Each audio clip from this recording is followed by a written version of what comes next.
Like I said, I'm Greg Wright. I'm with the American Institute of CPAs, member communications manager. You should see kind of my email and Twitter handle. Feel free to, at any point, if you have questions or whatnot, if I ever can help you out, email or send me a tweet, and I will certainly definitely answer that. And so my kind of portion of today's presentation is to talk with you about how to establish an ROI, or return on investment, for your e-newsletter. And this has kind of been an ongoing issue, especially for associations. How do you, justify the value of, doing marketing campaigns, or how do you establish that value for your e-newsletter, especially when we're faced with, economy that is still struggling, and there are, still road bumps in the way as far as, associations' finances are becoming stricter and tighter. So sometimes it's harder to launch new projects or to get traction for some of your marketing campaigns. And so we did face that at the AICPA, and this is kind of the process that we use in order to kind of establish an ROI for one of our publications, and how we use that to kind of grow that publication as well. And so I kind of want to take a step back, though, and say that this is not, while I work for the American Institute of CPAs, I'm not a CPA, and so this is not really. There's some math involved in this, because it is a little bit of an equation, but at the same time, I just kind of want to caution everybody. We're not trying to reinvent a wheel here. We didn't just go out and discover cosmic inflation. This is not astrophysics. This is actually a tried and true method that's been used over, for many years, that we're really just applying to a new medium. And so one of the questions that we were always presented with for our publications when we were looking to expand its reach or even launch a new publication was, well, what's the value? How much is your e-newsletter worth? And so I'll apologize for you now. I have a little bit of a love memes, and so this is the first of many you'll probably see throughout the presentation. But so how much is your e-newsletters worth? And we get that question a lot, from our executive leaders and our managers. And so we at the AICPA had to take a kind of step back and look at our e-newsletter and ask ourselves some very important questions. And so these are the questions we asked, and these are the questions I hope to answer for you all here today. And of course, if you have any questions, I hope I'll be able to. Other questions, I hope I'll be able to answer those as well. Ultimately, we really wanted to identify what makes up a newsletter, right, are its subscribers. And so the subscribers have a value, and that's what we really set out to identify. And in order to identify that, we had to identify other metrics. So, what's important? How important is engagement? How important is your open rate, your click-through rate? Are we tracking product purchases, product conversion from the newsletter? And so these are all things that we had to tackle and really understand. It wasn't just about putting out an e-newsletter for news and information's sake. It was about identifying a value that beyond that the newsletter put out. So in order to do what we did, you really need three things, right? You need an e-newsletter, which I assume most of you probably have since you're on this call. If not, you're probably looking at getting one. You need a way to identify product sales or product tracking, and I'll go into that in a little bit more detail so you can understand where I'm coming from. And then we're going to have to do some math. So I apologize for those like myself that are not fans of math. It's important, but we're going to have to do some.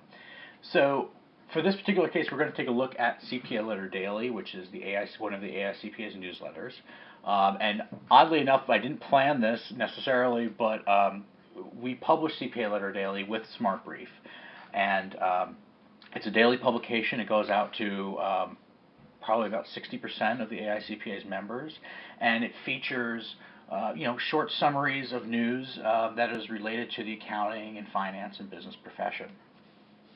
And there's a couple things I wanted to point out about the newsletter, though, and that this newsletter has ads, and it also features AICPA products.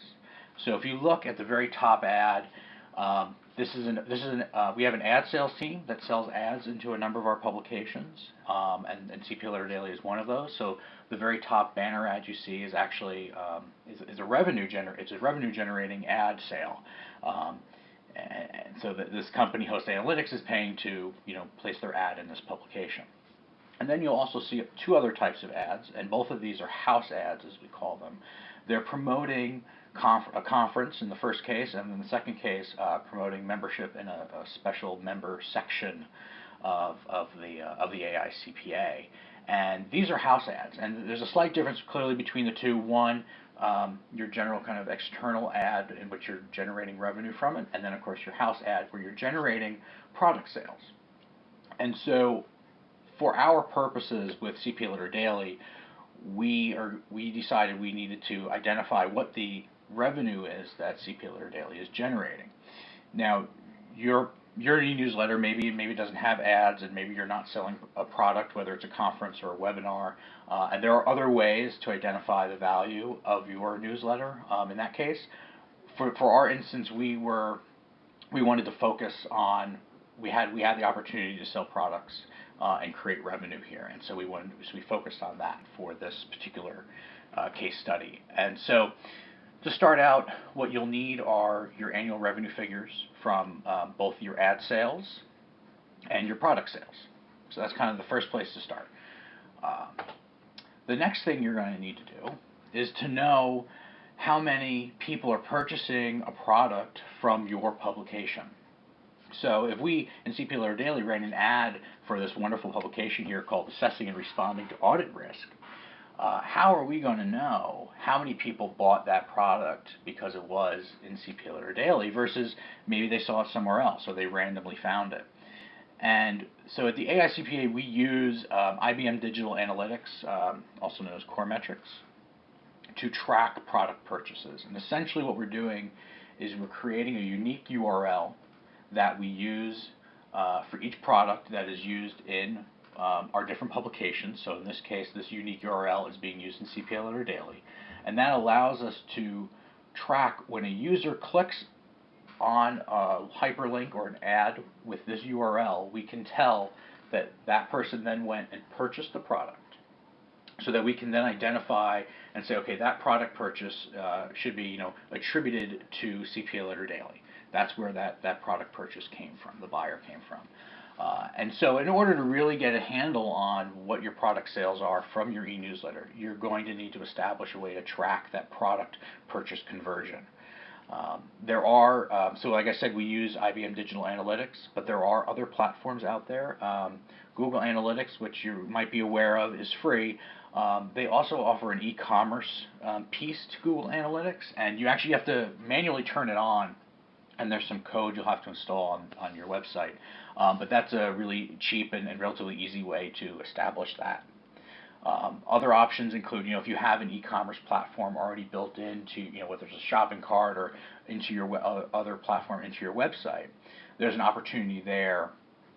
Many of them offer tracking systems as well that you can use to implement this. But in order to really capture and get a good idea of what your product revenue is that you really need to have some kind of system in place in order to track that. So that means we're now going to have to do some math, because we've got everything we need to start out with. So what we do is we add up our revenue that the newsletter is producing. So I'll just tell you, these numbers are completely made up. I did not, these are not proprietary numbers or anything like that. I just tried to make them nice and round so they're easy to do.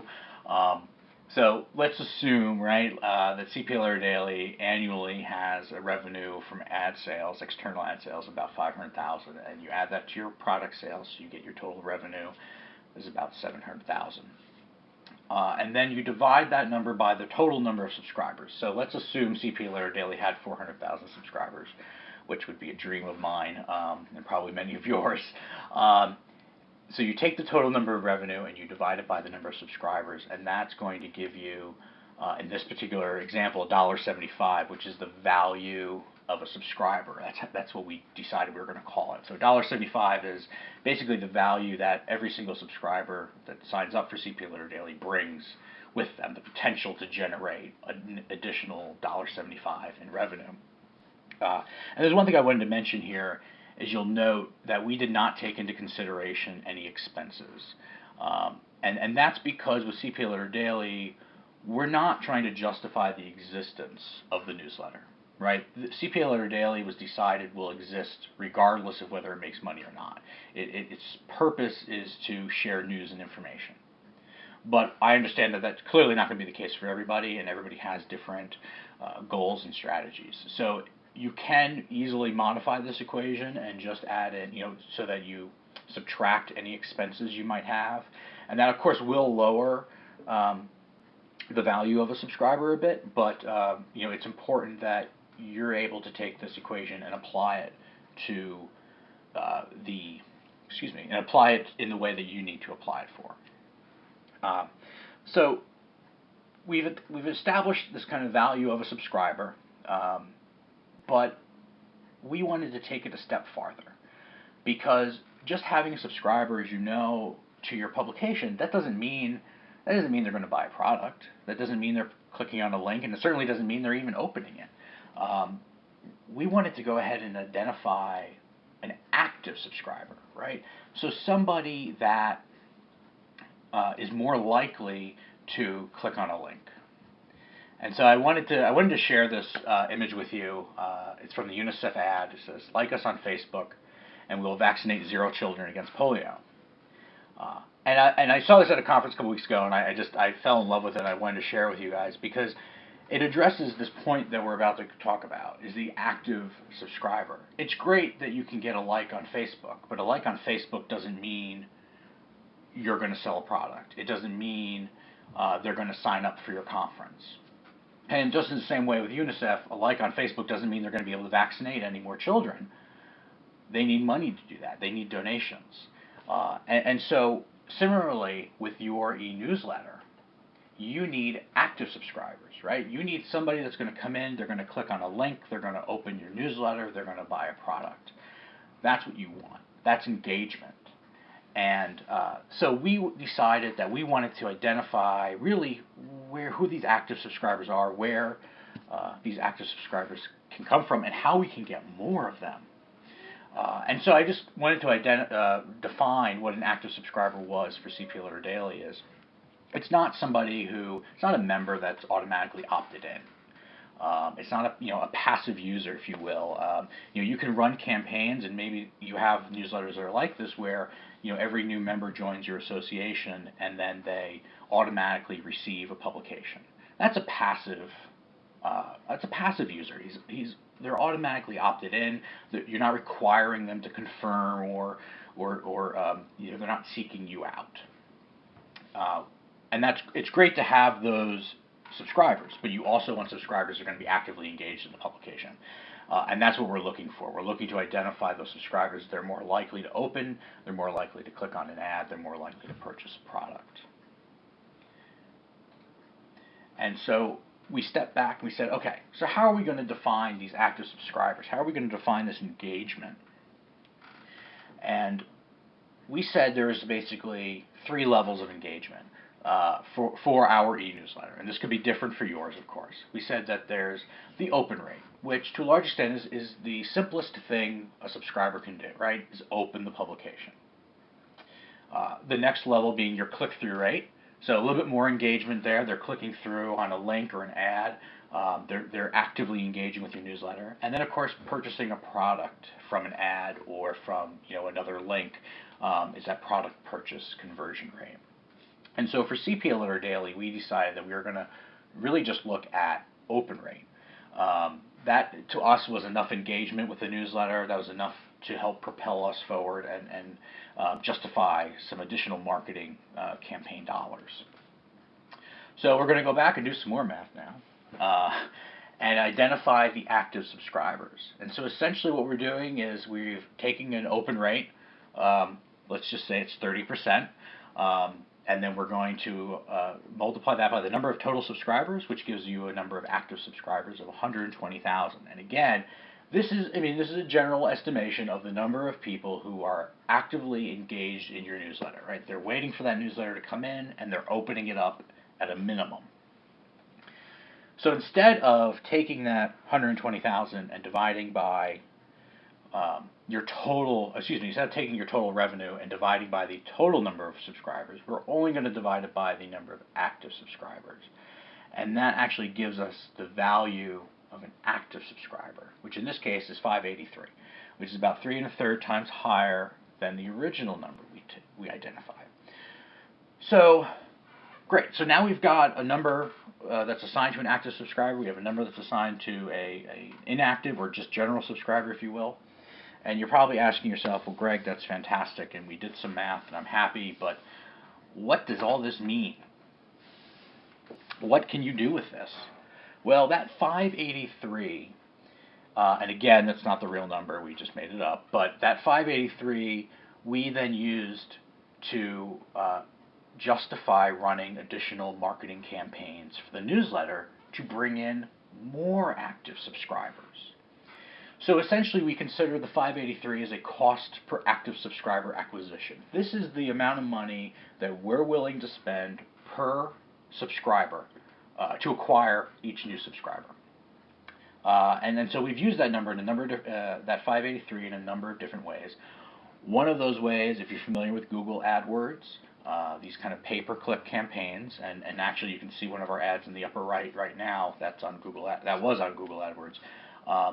If you run an ad campaign on Google AdWords long enough, and I think it's maybe a week or two, so that it collects enough data, a new feature becomes available to you, and it's a cost per acquisition piece to the AdWords campaign, and it allows you to identify a maximum amount of money you're willing to pay per conversion, essentially. So you have to install some code on some of your pages and whatnot. But essentially what we're doing is we're saying we're willing to pay $5.83 to Google every time somebody clicks on our ad and subscribes to our newsletter. All right, and that's for all intents and purposes, that's an active subscriber. That's somebody they see the ad, oh, I'm interested, they click on the ad, they want to subscribe, they enter their email address. They're active. In our case, in our definition, they're going to be an active subscriber. And that's such a great way to use that number. There are other ways. There are other pay-per-click campaigns. So of course, out in social media, Twitter, LinkedIn, and Facebook all have their own different varieties of advertising. And so I don't think any of them are as sophisticated as Google AdWords. So you can't get down to that conversion number. But you can identify with all of these a dollar value that you're willing to spend, a maximum dollar value you're willing to spend per click. And so you can use that 583, as a baseline. You can, because of course not everybody that clicks on the ad will subscribe. You can lower it down a little bit to take that into account. So maybe it's not 583, maybe it's $3 you're willing to spend per click. But you can use that as an opportunity to develop a larger marketing campaign as well. So we used the 583, and I said, well, look, if we bring in 10,000 new subscribers that may spend an average of $5.83, right? I mean, this is all averages and estimations, and we're not definitively saying every new subscriber is going to buy $5.83 worth of product. That really wouldn't be a lot of product, I guess. But so we used that as an opportunity to say, well, look, if we bring in 10,000 new subscribers, that's going to be an additional revenue that we're pulling in, a potential revenue that we're pulling in. So how about you allow us to spend a certain amount of money in order to get these new active subscribers? And so we developed a marketing campaign that included direct mail. We sent out postcards to accounting professors and business professors around the country, encouraging them to sign up for the publication and also encouraging them to share it with their students and encourage their students to sign up to stay on top of the profession. We used trial campaigns where we reached out and sought out, asked other subscribers to other publications that wanted to sign up for our publication, say, hey, come check us out. And we used banner ads and other newsletters. And all of these tactics that we used, again, were targeted towards bringing in active subscribers. Okay, they were targeted. They said we're not trying to bring in passive subscribers. We have passive subscribers. That's at 70% of the subscriber base that doesn't open the publication. At least as far as the metrics can tell us. But we want more people that are going to open and actively engage in our publication. And so we set out with our marketing campaign to try to target those folks. And then of course you can apply this equation, you can apply this methodology to other communication vehicles like Facebook or LinkedIn or Twitter. And instead of subscribers, they're likes or followers. And so ultimately, if you sell product on Facebook or you put a product up on a Facebook and you can track that product sale as coming from the Facebook page, that's an opportunity there for you to justify, kind of your social media. What's the return on investment for social media? But again, in our example here, we needed a product. We needed to generate revenue somehow. And so through the ad sales and the product sales, that's how we were able to, really say, here's the revenue that this publication is producing. And so with that, we come to the end of my presentation.